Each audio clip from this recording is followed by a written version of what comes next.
오늘 우리에게 주시는 하나님 말씀 보겠습니다.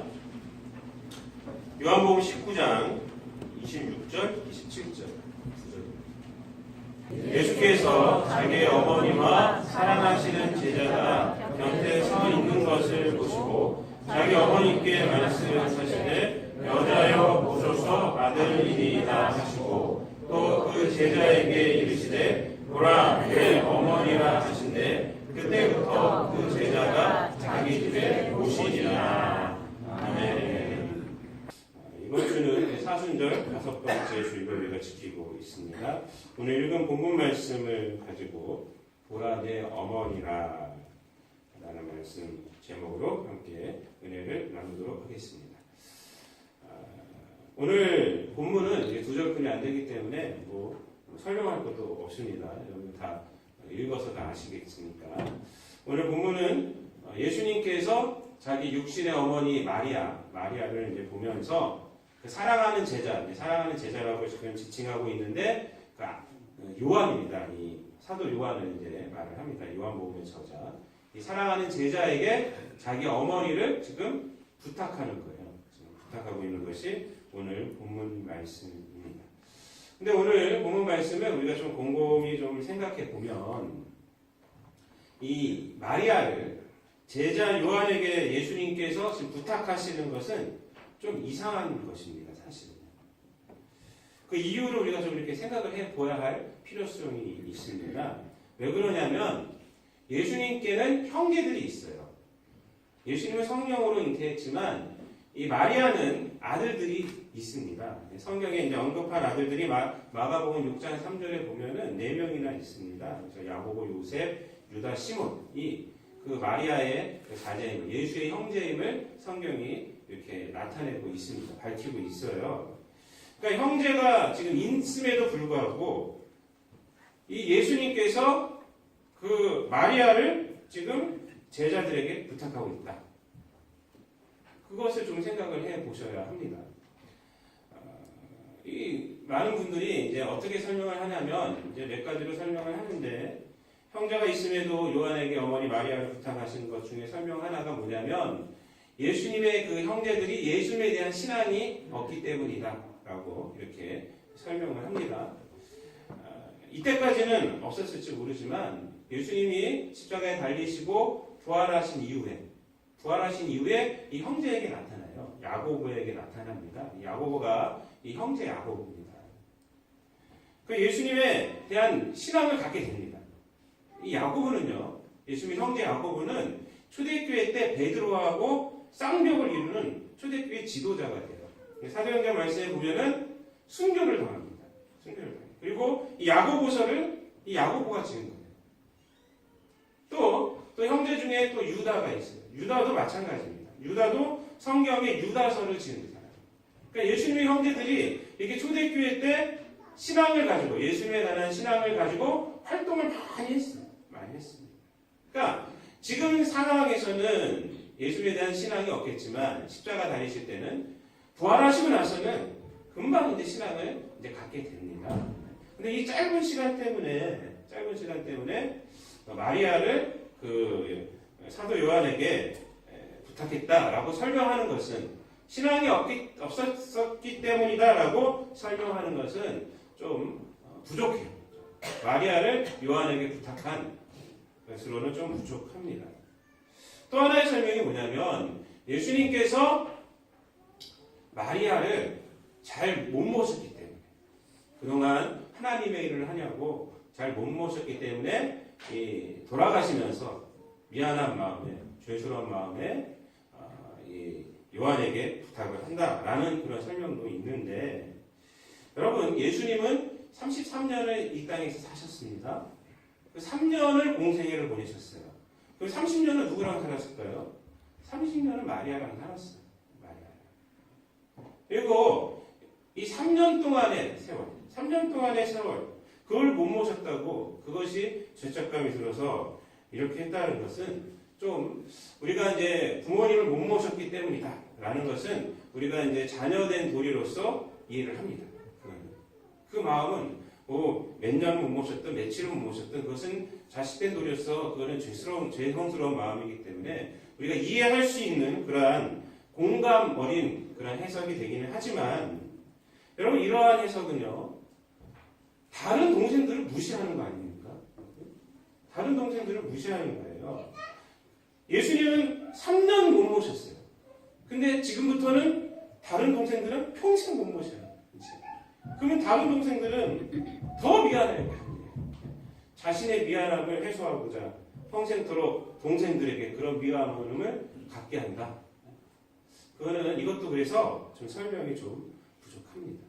여러분, 오늘 이 본문 말씀은요, 이렇게 개인, 인간 예수님에게 이렇게 초점을 맞추면요, 좀 해석이 조금 부족합니다. 그렇게 해석해도 되지만, 우리가 거기서 교훈을 얻을 수는 있지만, 여러분, 지금 이 예수님께서 지금 무슨 상황에 있으시죠? 십자가에서 온 인류의 죄를 구원해 주시는 마지막 사명을 감당하고 있다는 것이. 그것을 생각하면서 오늘 본문 말씀을 우리가 생각을 해야 돼요.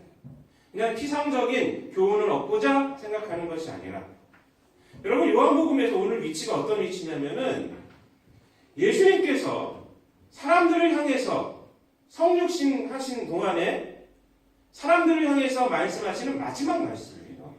마지막 말씀. 요 이후에 요한복음에서는 십자가상의 7원 그래서 이제 몇 개가 더 나오는데 전체 공간복음과 합쳐갖고 이제 7원이라고 그러는데 오늘 본문 말씀과 다음에 이제 내가 목마르다 다 이루었다. 이 말씀이 나옵니다. 오늘 본문 말씀이 사람에게 향하는 거예요. 목마르다는 성경 말씀을 응하게 하기 위해서 하신 말씀이고 다 이루었다는 하나님께서 예수님께서 이제 사명을 다 이루었다는 선포를 하신 거예요. 세상에 선포를 하신 거예요. 사람을 향한 것은 이게 마지막이에요. 마지막입니다. 여러분 그래서 그냥 인간 예수로만 우리가 생각한다면 희성적이에요. 좀 우리가 예수님께서 지금 하나님의 사명을 감당하고자 십자가에 달려있다 라는 생각을 갖고 오늘 본문 말씀을 본다면요 아주 깊은 의미가 있습니다. 제가 오늘 본문 말씀을 2주를 묵상을 했어요. 2주를 묵상하면서 하나님께서 굉장히 은혜를 주셨어요. 오늘 본문 말씀이 그냥 흘러가는 말씀이 아닙니다. 굉장한 은혜가 있습니다. 여러분, 오늘 본문 말씀이 주는 의미는 뭐냐면 예수님의 십자가의 죽으심은 새로운 가족의 형성을 가능케 한다는 것입니다. 새로운 가족. 이것이 오늘 본문 말씀이 주는 교훈이에요.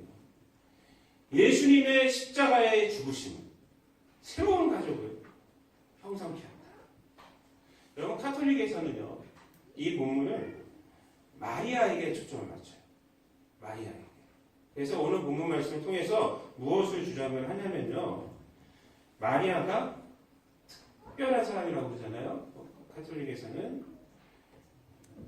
오늘 본문 말씀을 통해서 마리아가 자녀들이 없었다.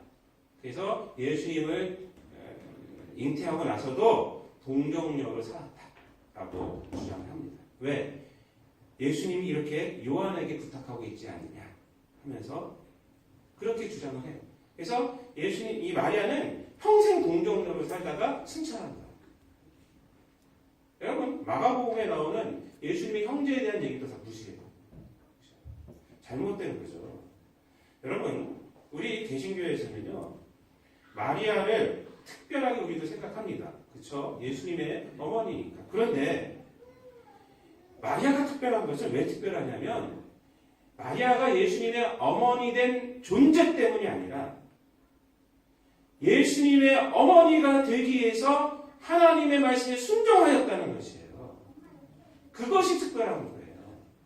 그리고 예수님을 하나님의 아들로 믿었다는 거예요. 그것이 특별한 겁니다. 여러분 누가복음에 보면요.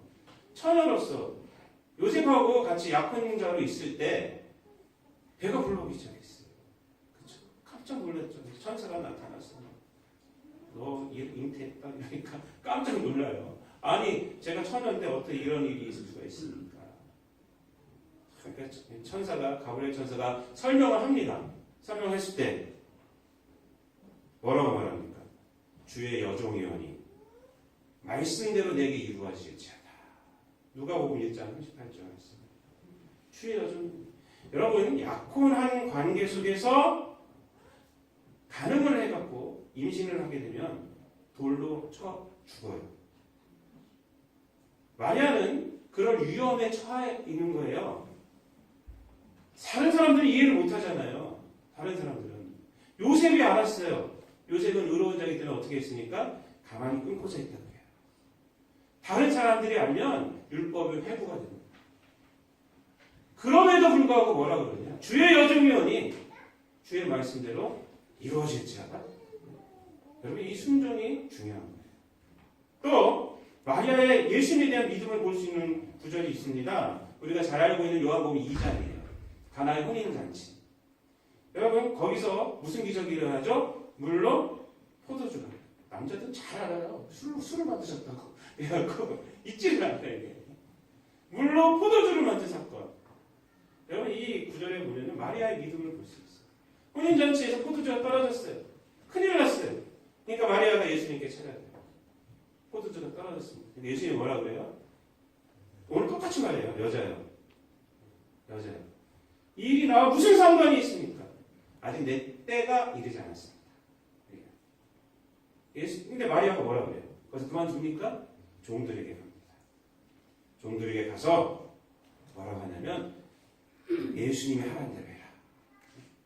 예수님이 하라는 대로 해라. 이렇게 말해요. 이 말씀이 뭐냐면 마리아가 예수님을 믿고 있다는 것입니다. 믿고 있다는 거예요. 그래서 종들에게 예수님이 항아리에다 물을 부어라, 아구까지 채워라 했을 때 어떻게 돼요? 그 물이 포도주로 변할 사건이 일어난 거예요. 그럼 마리아가 왜 특별하냐? 바로 이 순종과 믿음.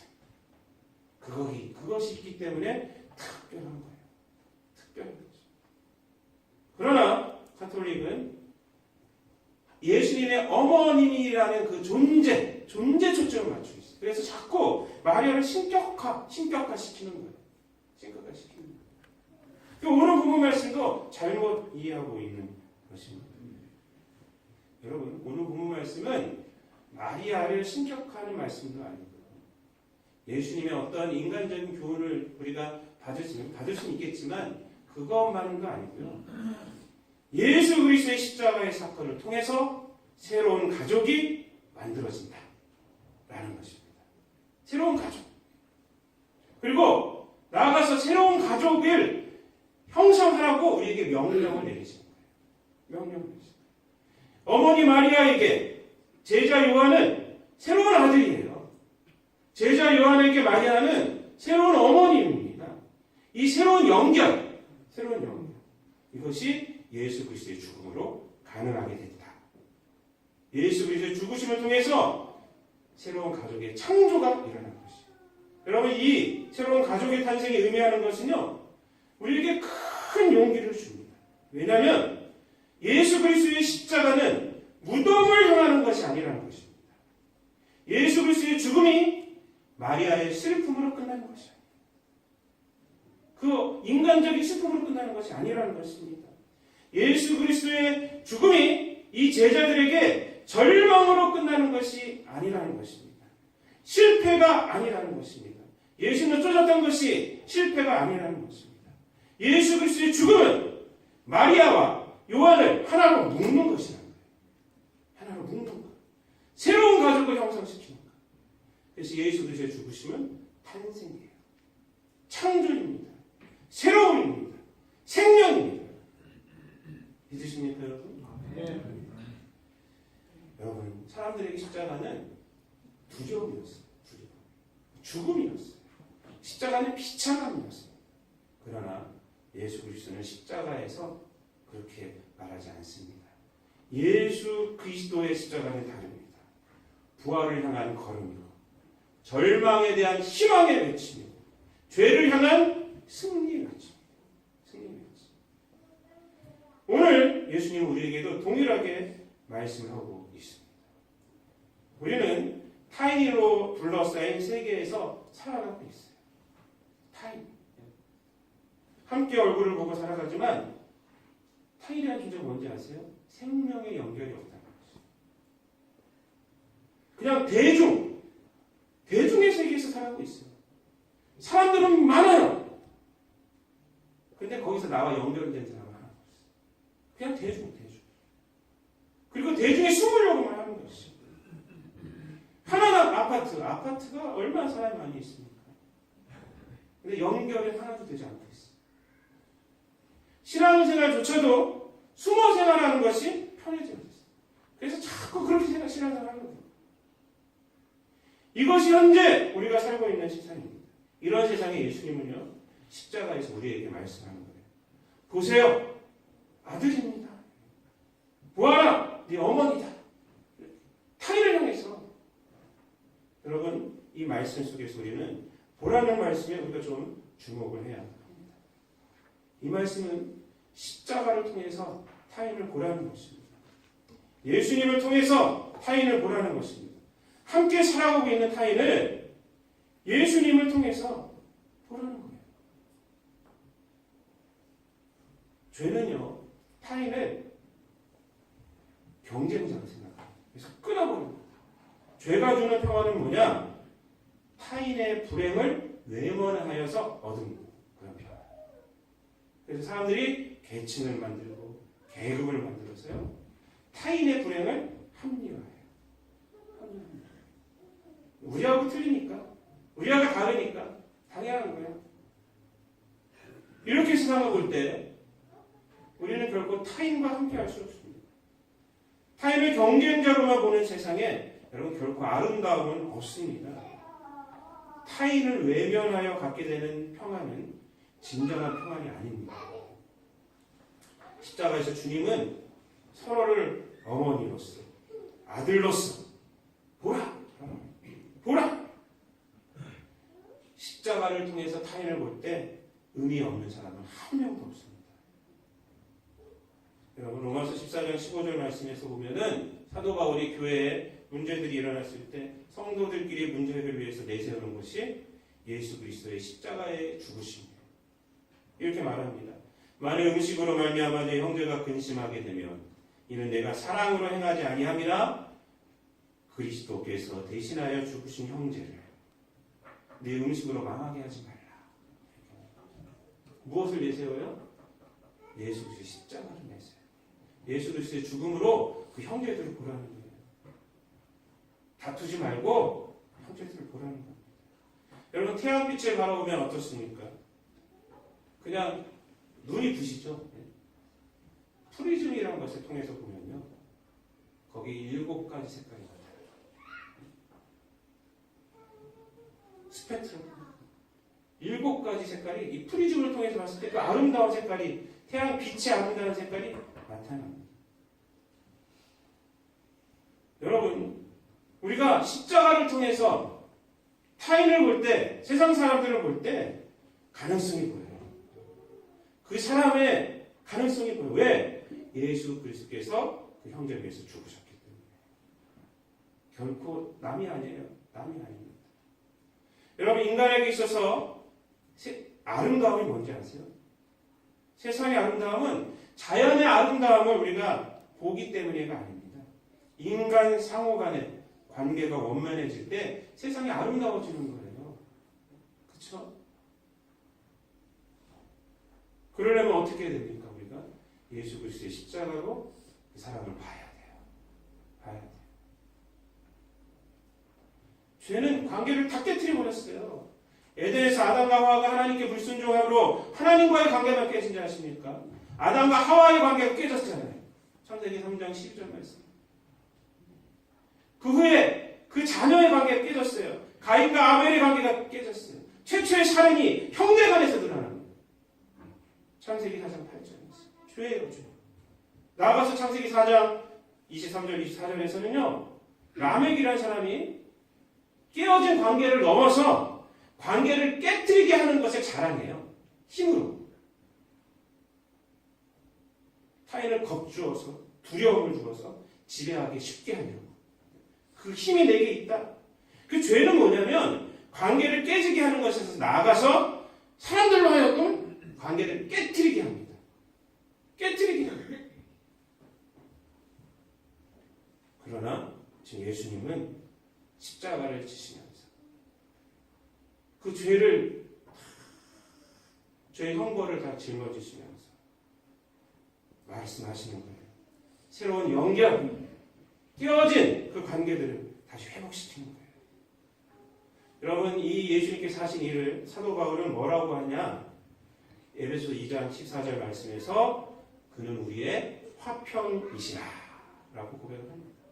그래서 14절부터 18절까지 말씀해 보면은 그는 우리의 화평이신지라 둘로 하나를 만드사 원수된 것 곧 중간에 막힌 담을 자기 육체로 하시고 법조문으로 된 계명의 율법을 폐하셨으니 이는 이 둘로 자기 안에서 한 세 사람을 지어 화평하게 하시고 또 십자가로 이 둘을 한 몸으로 하나님과 화목하게 하려 하시니라. 원수된 것을 십자가로 소멸하시고 또 오셔서 먼 데 있는 너희에게 평안을 전하시고 가까운 데 있는 자들에게 평안을 정하셨으니 이는 그로 말미암아 우리 둘이 한 성령 안에서 아버지께 나아감을 얻게 하려 하시니라. 이렇게 말씀하세요. 예수님이요 유대인과 이방인을 하나 되게 하셨고 세 사람 되게 하셨고 그리고 하나님과 이들을 하나 되게 하셨고 십자가에서 예수님은 보라 타인을 보라 우리의 생각과 경험이 아닌 나를 통해서 보라 예수님을 통해서 보라 이것입니다. 화평케 하신 주님을 통해서 보라 이것입니다. 여러분 십자가에서 주님을 보라고 말씀하셨는데 부활하신 다음에는 뭐라고 말씀하는지 아십니까? 가라 라고 말씀하십니다. 십자가에서는 보라 부활하셔서는 가라. 영어 좀 쓸까요 우리가? 고! 이렇게 하네요. 마태복음 28장 19절 20절 말씀입니다. 너희는 가서 모든 족속을 제자로 삼아 아버지 아들과 성령의 이름으로 세례를 주고 내가 너에게 분부한 모든 것을 가르쳐 지키게 하라. 볼지어다 내가 세상 끝날까지 너희와 항상 함께 있으리라. 십자가로 세상 사람들을 볼 때 모든 사람들이 다 변할 수 있는 사람이에요. 가능성 있는 사람이 되는 거예요. 그렇기 때문에 부활하신 주님이 이제 가라! 라고 말씀하시는 거예요. 너희에게는 소명이 있다. 다 우리는 한 가족이다. 주 안에서. 가라! 땅끝까지 가라. 복음을 전하라. 이렇게 말씀하신 겁니다. 사랑하는 성도 여러분, 말씀을 마치겠습니다. 주님은 지금 십자가상에서 마리아와 요한을 하나 되게 하십니다. 하나 되게 하세요. 보라 아들입니다. 보라 어머니다. 그리고 부활하셔서 가라 라고 말씀하십니다. 지금 현재도 똑같습니다. 여러분들에게 보라고 말씀하세요. 세상 사람들 보라!